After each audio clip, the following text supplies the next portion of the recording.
going to be doing PCR this week. So just as a reminder, since you've all had the basic PCR lecture, that when you are doing a polymerase chain reaction, you are adding in the template, you're adding in the oligonucleotides that are going to bind on either side of your target sequence on the templates, on the two DNA strands. And you are adding nucleotides and an appropriate buffer so that you have a good pH. And you are adding in Taq polymerase, Thermus aquaticus polymerase, which is specifically designed to work at 72 degrees, a high temperature.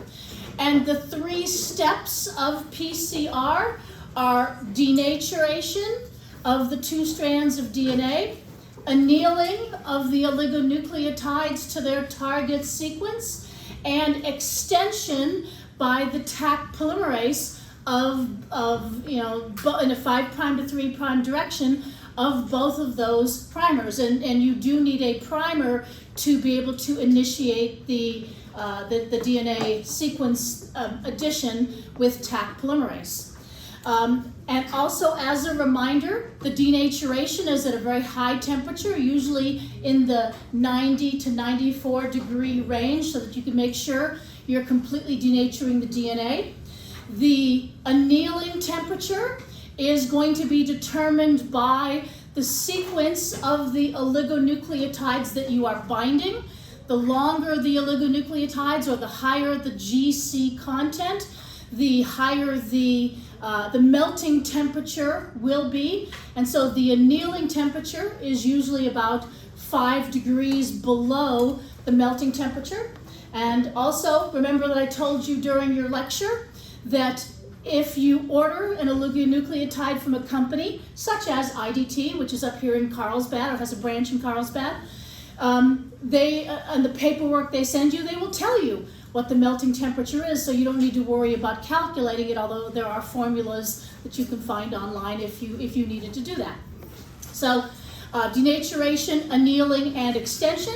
Since Taq polymerase works best at 72 degrees, but does not denature too fast at the 90 degree area, it became a much better choice for PCR than a regular polymerase, regular DNA, Pol2 or something like that, which works best at 37 degrees, but by the time you're up to the 90 degrees, it will denature pretty quickly. Now, this is not to say that it can go on forever. So remember that you have to have all these components, all the proper components in your solution. And when you run out of the proper components, then you're no longer able to double the number of your target sequence each time. So this should all be very familiar based on the previous lecture to you. So this is theoretically what it's going to look like. You'd have, based on your target sequence, you'd go, even if you started off, say, at 1 copy, then you do 2 and 4 and 8, etc. So you double and double and double and double until you run out of something. And when you run out of something, whether your polymerase dies through, because remember, enzymes have a half-life, and so the longer it spends at 90 to 94 degrees, the less time you're going to have out of it. And or you might run out of nucleotides, or you might run out of something. So it will double and double until it runs out of something, and then it will stay at the same concentration. But every sample might run out at a different point. So when you're doing this is called endpoint PCR. So you're not watching how the PCR is happening until the very end.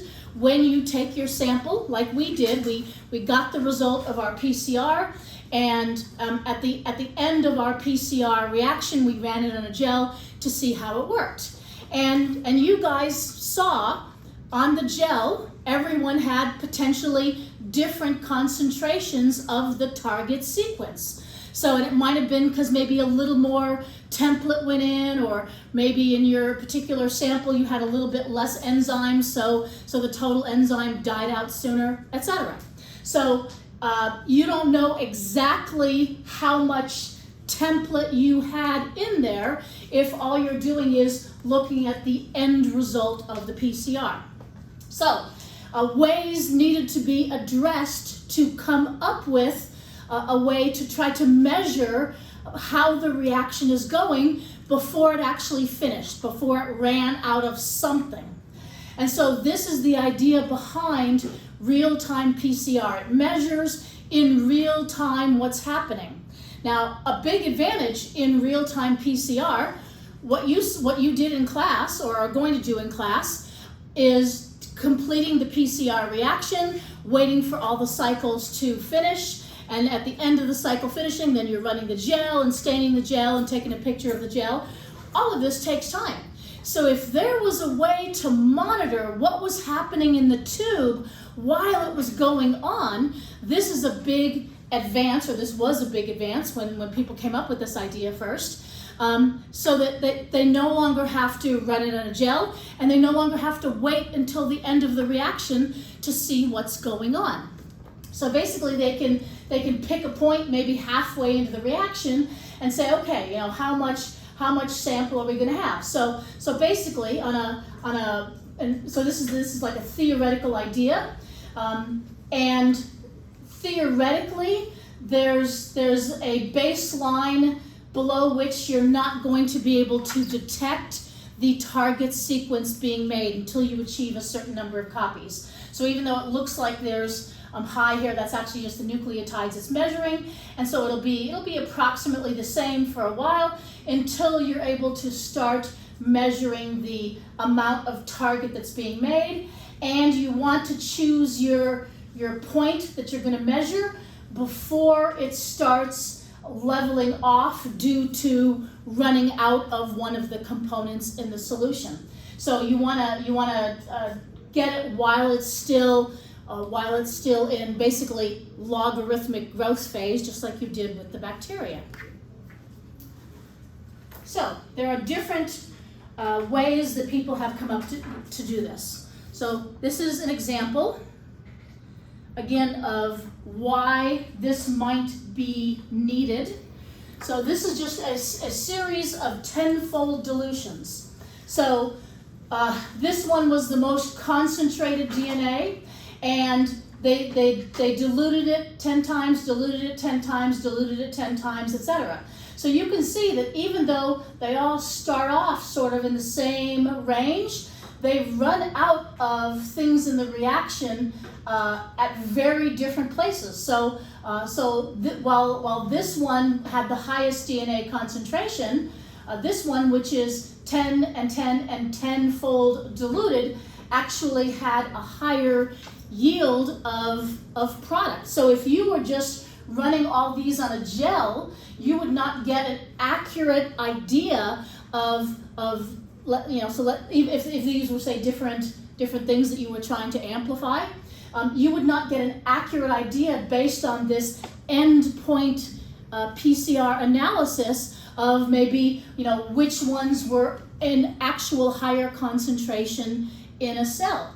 So doing real-time PCR enables you to pick a point in your reaction while everything is still very logarithmically growing and get a much more accurate idea of what there is in the sample. Additionally, this is used in things like military applications. So if you have battlefield conditions where you suspect a particular, something like anthrax is present, you can have a PCR setup where you can have the correct primers, the Taq polymerase, and you can just take a scoopful of dirt out of there. Maybe you might need to amplify you might need to purify the DNA out of it sometimes, and there's probably a bunch of different bacteria, including potentially anthrax in the dirt, but you're going to have anthrax-specific primers in your setup, and by having that, it's going to amplify the targeted gene that might only be found in anthrax. And because you don't have to wait for the endpoint, you don't have to run it in a gel, you can see very, very quickly whether you have anthrax present under battlefield conditions. If you suspect that people are getting sick and maybe chemical weapons have been used. So there are a number of different types of bacteria you can do this for, not just anthrax. But the military actually developed real-time PCR, and then it found its application in life science research for people being able to say, hey, sure, they developed it for this, and the DARPA is great in terms of funding all kinds of research that later find real world other than military applications in life sciences. So biotech companies said, hey, yeah, we can use it for this, we can use it for that, stuff like that. Okay, so one of the things that they use is called cybergreen. So cybergreen is a chemical, much like ethidium bromide, that's going to bind to double-stranded DNA. So you're making your PCR reaction, and when you're making your PCR reaction, you just throw in like a microliter of a solution of cybergreen. And the more double-stranded DNA is present, the more cybergreen is intercalating into this double-stranded DNA, and when you hit it with a particular wavelength of light, much in the way you saw with ethidium bromide, where you hit it with an ultraviolet wavelength and it put out a visible wavelength. So much in the same way, you have cybergreen, you hit it with a particular wavelength of light, and it puts out a different measurable wavelength of light. So the more double-stranded DNA you have with cybergreen, the more particular wavelength of light is going to be detected. And if you don't have double-stranded DNA, you're not going to get that particular wavelength of light.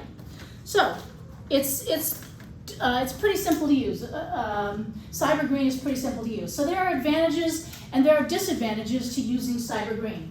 So the advantages is that it's inexpensive. You can just buy a bottle of the chemical and boom, you add it to the PCR reaction.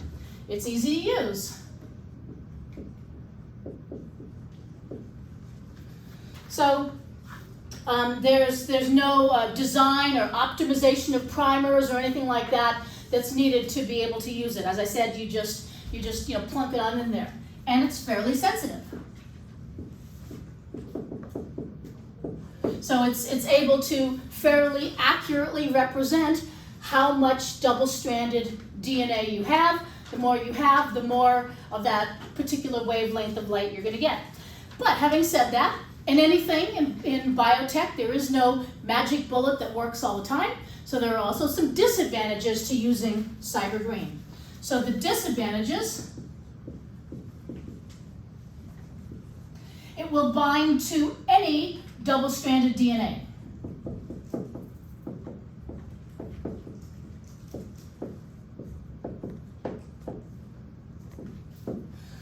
So if you have primers, and we talked about needing a hot start DNA to reduce non-specific priming of areas of the DNA. But if you have some non-specific priming going on in your sample, it's going to bind to that double-stranded DNA, so it cannot distinguish between a 100% correct target and mispriming events that happen in the DNA.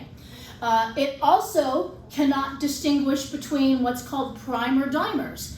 So if you have primers that have overlap, a little bit of overlap on the 3' end. So if you have one primer, say right here, let's say this primer happens to end in a GT, and you have another primer right here. This primer happens to end in an AC, just for the heck of it.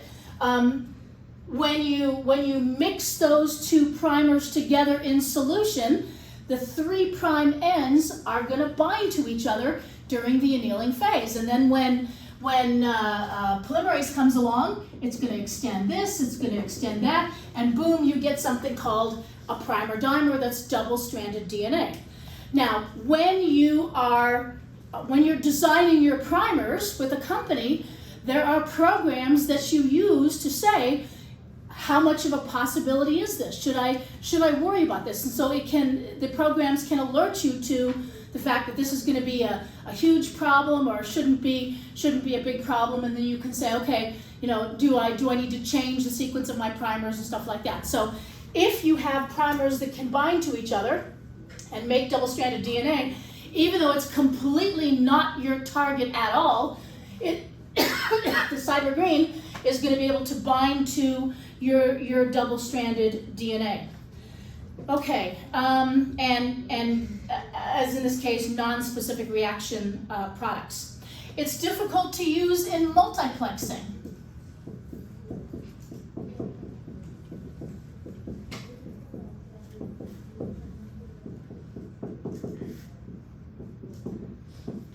So remember, multiplexing we learned about in terms of the short tandem repeats, where we had in our PCR we had, or for half of you will have, 3 different PCR reactions going on at the same time in the same tube. The police department, remember, does around 24 reactions all at one time going on at the same time in the same tube, although with different tags on the primers, so that maybe each set of 4 different sizes can be distinguished one from another. But if you don't have some specific tags on your primer to distinguish them, and you want to do multiplexing in a tube, it's going to say, yes, you have double-stranded DNA, but until you actually run it on a gel, maybe to see what's going on in the tube, you won't know whether it's, which one of your targets. Maybe one target has a whole bunch and one target is missing completely. So that's less than ideal, because now you find yourself running a gel just like you would with an endpoint PCR. So the advantage to this is gone unless you really, really need to know what's happening while you are multiplexing. But having said that, there are ways to use it. So it's not impossible to use in multiplexing. It's just difficult to use in multiplexing. At the end of my lecture, I'll give you an example of how you can distinguish different targets in multiplexing. Okay, so at high concentrations can inhibit PCR reactions.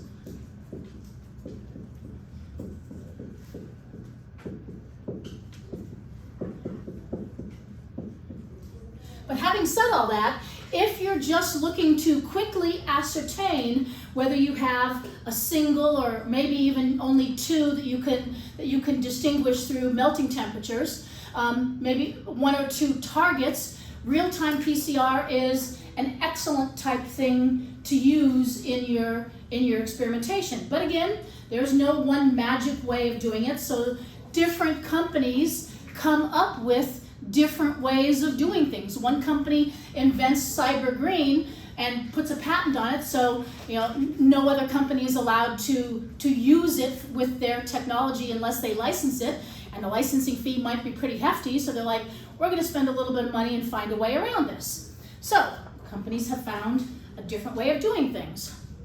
So this is just another showing you how it works.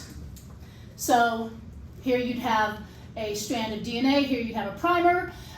When it's single-stranded, you'd have the cyber green in solution. As the polymerase extends, you have more and more of that cyber green now intercalating in the DNA, and when it's queried in a machine with a particular wavelength, now it's going to put out that visible wavelength. Okay, so another way of doing this. Oops.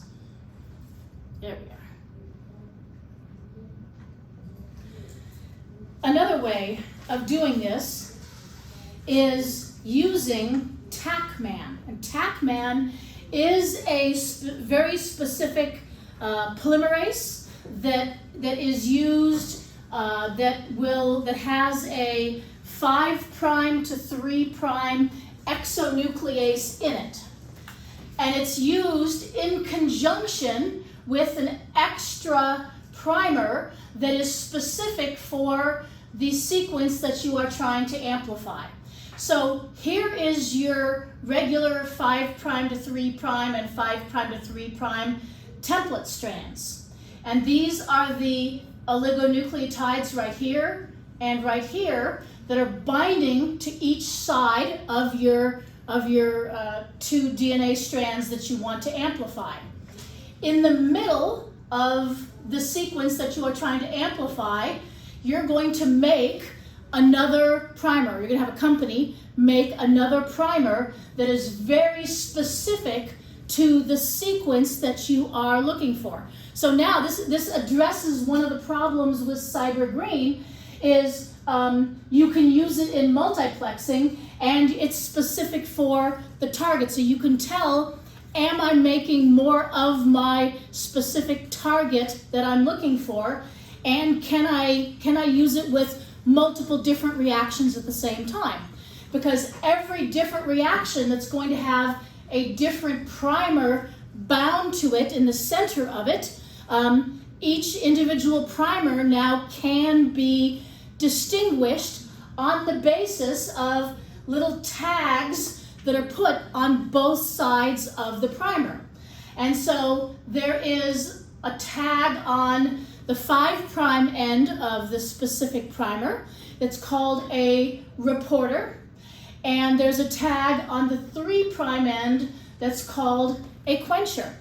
And when the reporter and the quencher are close to each other, within a certain distance of each other, they're going to absorb the energy. So the reporter can absorb the energy of a particular wavelength of light and transfer it to the quencher, and no corresponding different wavelength of light is emitted. So this says my primer is still whole and complete and intact. But what happens is, during the annealing step, this primer is, in addition to the primer right here and right here, you have this extra primer, and it's also binding to its target sequence. And the polymerase that you are using in this case is called a TACMAN polymerase. And as I said, this TACMAN polymerase has a 5' to 3' exonuclease function, which means when it runs up against this extra piece of DNA, it starts chewing it up. Okay, so it's an exonuclease, so it says you're gone, you're gone, you're gone, you're gone, you're gone, and it just chews that into individual back into individual nucleotides, and then the reporter and the quencher are separated from one another. So when the polymerization the double-stranded polymerization step, the extension step is completed, you basically have chewed up your primer, and the reporter and the quencher are now separate. And you might think, well, in a tube, there's going to be plenty of reporters and plenty of quenchers, and they all must be quenching each other. But on a molecular level, they're actually quite far apart. So compared with how close they are on a nucleotide level, when you have them in a test tube, even in a 25 microliter reaction, even with a fairly high concentration of this primer, on a molecular level, they're all quite far apart now. And when it's chewed up, the reporter and the quencher are now on a molecular level quite far away from each other. So when you then have, say, a 25 microliter tube that you hit with a particular wavelength of light, now the reporter is no longer near the quencher, so it's no longer transferring that energy. So it's fluorescence, resonance, energy transfer. It's called FRET. Fluorescence, resonance, energy transfer. And so when the reporter is no longer close to that quencher, FRET no longer happens. The energy is no longer transferred to the quencher molecule, and now the reporter is putting out that energy in the form of another wavelength that can be measured. And that says, okay, so we have some of this that is now apart. It's been chewed apart, and that means we have our target sequence that's been made in here. And so the more of the and remember, there's lots and lots of these. So for the second round of amplification, you get another set of this that's going to bind to that target sequence and get chewed up again. And each time you're going to get more and more chewed up again. And so your wavelength of light that's put out is going to be higher and higher with every round of amplification. So when you are using real-time PCR, by knowing what a wavelength of light is being put out by the reporter, you can then say, okay, for this specific reporter-quencher pair, I'm getting, a lot. Or maybe you have a different reporter-quencher pair on another gene and you're not getting nearly as good results with that one. So then you can say, okay, well, this one's not putting out, this one's not amplifying as much. So you can actually measure the different levels that are happening in real time, which is real-time PCR. And so by having different reporter-quencher pairs, you can now do multiplexing.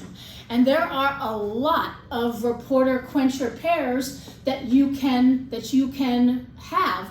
And the machine is capable, the real-time PCR equipment that you are using, you just tell it which reporter-quencher pairs you are using, and it's able to measure the wavelengths of all of those reporter-quencher pairs very quickly. So it's maybe doing this at the end of each round of amplification, and it quickly runs through all of the querying wavelengths that you've said you have in this pair, and it's quickly measuring the output. And it can do this in, say, a couple seconds. So it goes very quickly. It's wavelength answer, wavelength answer, wavelength answer, wavelength answer, etc. So just boom, and it gets numbers of how much of this you have. So remember, you get more of this at the end of every round of amplification. So your level goes up and up and up and up. It doesn't go down and up and down and up. It just keeps going up at the end of every round of amplification.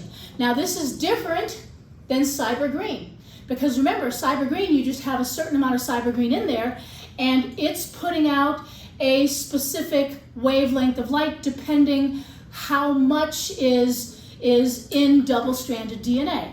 So if you were to test it while it is in the annealing phase, while it's all double-stranded, say at the end of amplification, you would say, okay, I've got a lot of it. But then if you were to test it at the end of a denaturation phase, then denaturation, it's going to be back in solution, because at denaturation, it's no longer double-stranded DNA. So if you were measuring it, say, at an incorrect point in the amplification, you could be getting incorrect results. So that's why you also need to tell your piece of equipment what type of technology you are using, so it knows, okay, I need to measure it while it's double-stranded. I can't measure it while it's, after it's been, say, denatured. But if you were to measure this even in the denaturation step, because the reporter and the quencher are now apart from each other, it doesn't matter what point in the amplification you measure this. This is going up and up and up, but the cyber green in a reaction is going to say low, high, and then denaturation, maybe you measure it annealing, and so each time it gets higher, but when it goes to denaturation, it's always going back down low, because you are making those single-stranded again, so cyber green is going to leave your double-stranded DNA. So that's why it's important you have to know that your equipment is able to use the technology that you are choosing, and that you choose it properly, you program in everything properly. Otherwise, it's going to potentially be measuring at an incorrect point. Okay, so as I just said, companies patent their ideas, and so TACMan got patented. So then another company wanted in, and so they came up with yet another way of doing it. And so they came up, so Molecular Beacons came up with something similar, but different enough that it's patentable. So what they came up with is this is the target sequence for the primer to bind to right here. So you're still making a primer that's going to be specific to the sequence. So you can still do multiplexing with this method and have different reporter-quencher pairs that are very specific to what you're looking at for, say, 24 different things all at once. And this is the sequence right here that's specific to each target that you want to bind. But outside, so if this is the 5' end right here, 5' going through here all the way here to 3', on the 5' end you still have a reporter, on the 3' end you still have a quencher. But what's different here is their sequence outside of the target sequence is designed to bind to itself. And so this uses reporter-quencher pairs that are designed to achieve FRET, the fluorescence resonance energy transfer, only when they are very, very close to each other. Closer than in the TACMAN methodology. So again, you have lots of different reporter-quencher pairs, all with slightly different characteristics, so you can choose what you're going to need. So for this methodology, you're using reporter-quencher pairs that have to be very, very close to each other, and you are not using TACMAN because TACMAN is patented by the company that made it, so there is no 5' to 3' exonuclease activity when you are using molecular beacons. But what happens is when you denature, everything becomes single-stranded, and when you anneal, now the specific sequence right here is going to anneal to the target sequence, and now the reporter and the quencher are going to be far away from one another. And when the reporter and the quencher are far away from one another, you query the reporter, and now it's not close enough to do the energy transfer anymore. So now the reporter is going to be putting off specific wavelengths of light that can be measured. So this says, okay, during the annealing step right here, you can be asking during the annealing step, and so you would want to do this one before you start extending the other primers. Because remember, it's double-stranded. There's still going to be a primer over here. There's still going to be a primer right here, and this is designed to bind to one of those two strands. So as the primer is being extended, the polymerase is going to nudge this out of the way. So it's not going to break it down like in TACMAN. It's going to nudge it out of the way. So it nudges this out of the way, nudges it, nudges it, nudges it, nudges it, and pretty soon this is completely off the DNA, and this strand of DNA is double-stranded, and this strand of DNA is double-stranded, and when it's completely out of the way, boom, it looks like that again. So at the end of the extension phase, it again looks like this. So you need to tell your equipment, hey, make sure you're measuring this at the beginning of the annealing phase so we can say how much of our target do we have, because this is directly measuring how much target this is able to bind to. And the more target it's able to bind to, the more the reporter is far away from the quencher, and so the more a particular wavelength of light you're going to be able to measure. Any questions yet? Can you go back to TACMAN? Can I go back to what? TACMAN? Yeah, I'm just confused as to how it disassociates from the strands. Okay. So in TACMAN here, you have your, where did I put it down? So in TACMAN, you have your double-stranded DNA. So here's your double-stranded DNA. Here's one primer here. Here's one primer here. And you have a polymerase during the extension phase. And during the extension phase, it's coming along here and it's extending the primer. And as it reaches this extra primer that you've added in here now, it starts to degrade it. So unlike molecular beacons, it's not just nudging it out of the way, it's actually degrading it. So it's degrading it into single nucleotides so that the reporter and the quencher are permanently separated. So you're getting higher and higher and higher results every time. Unlike molecular beacons, which will go up the more target you have, but then at the end of the sequence, when it binds back to itself, the emitted wavelength will drop. Okay, so it's the extension of the strand that causes it to disassociate. It's the 5' to 3' exonuclease function of the Taq polymerase. As the Taq polymerase is extending the strand, that starts chewing up the extra primer that you have in there at your target sequence. More questions? You're all okay with this idea? Okay, so then the question is, how are you going to be able to, in some situations, let's back off on this a little bit, unzoom it. In some situations, how are you going to be able to use melting temperatures to do multiplexing, particularly in cases of using cyber green? So when you have a known melting temperature, you have a certain sequence, as I said, there's programs where you can say, okay, if this is the sequence, here's going to be the melting temperature.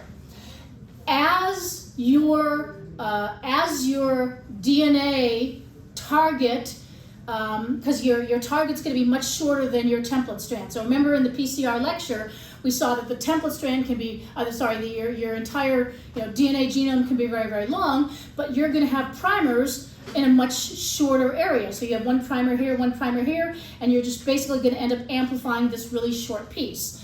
So as you are getting your target sequence, the equipment can put in a melting temperature.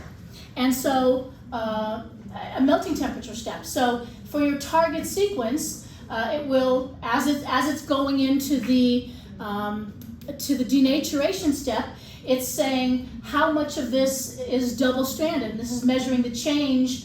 This is measuring the change basically in double-stranded to single-stranded. So the higher this is, the bigger the change there is. So when it hits a certain temperature, all of a sudden, boom, you'll see a huge change in double-stranded to single-stranded DNA, and that's going to occur at the melting temperature of whatever you are amplifying. So if you have a mispriming event occur, so let's say this is a mispriming event that occurred right here, and this is what your target should be, but maybe not all of your target was correct, and you had some that was an incorrect sequence, or maybe you have two targets, for example, with different amounts. So as you are increasing the temperature going towards the denaturation step, all of a sudden you'll hit a particular temperature where you'll see some of your double-stranded become single-stranded, and that'll be a little bump right there. And then another, at a higher temperature, you can see more of your single-stranded become double-stranded. So if you are going for, say, two different, let's say you're doing cyber green, and you're trying to do multiplexing, you're trying to do two things at the same time in the same tube. And remember, cyber green can only say how much double-stranded do I have. It cannot say, which sequence is this. So you could have an incorrect sequence, or maybe you have a shorter strand and a longer strand that's being amplified.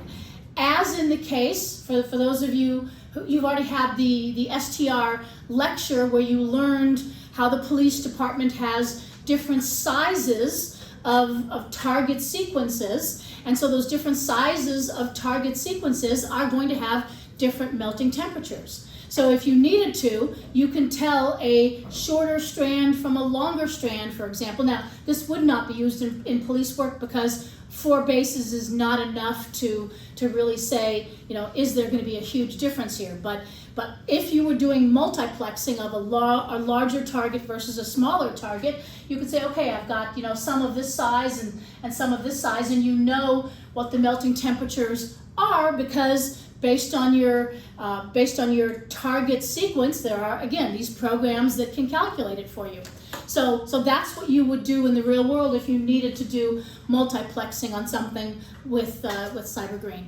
You'd use the idea of melting temperatures that hopefully you learned something about in 560, maybe? I don't know whether they teach that anymore. I know they did when I had biochem. Okay, any questions on any of that?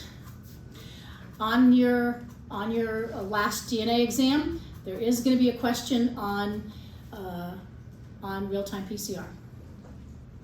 If there's no questions, I'm done. Get out 10 minutes early. 8 minutes early. Yeah? So basically for the exam, there's going to be material on everything that we've seen so far? Yeah, not so far. It's in the DNA section. Oh, the DNA section. Yeah, it's not cumulative. So everything that you've done in the DNA section. So that includes the GST-SH2 experiment, it includes the plasmid, it includes the STR experiment.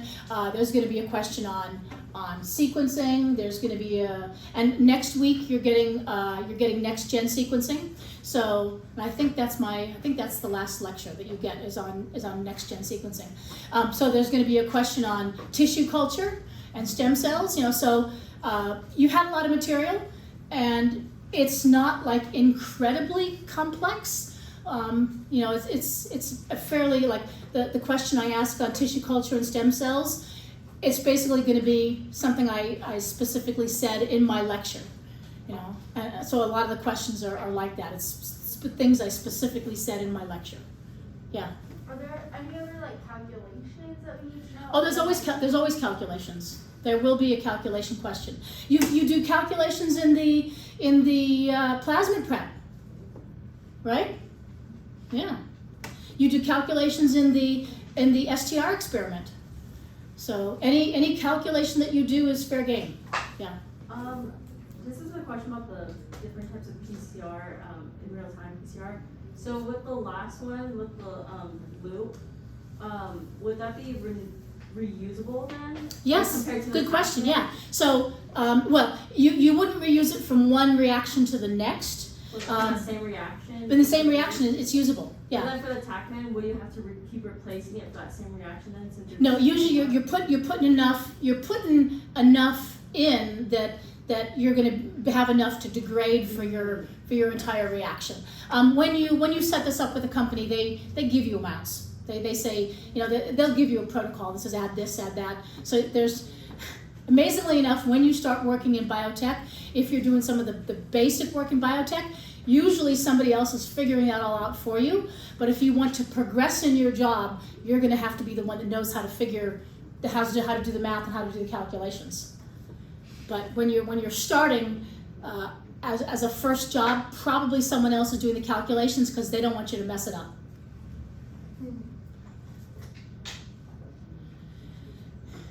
I'm done if you don't have any questions.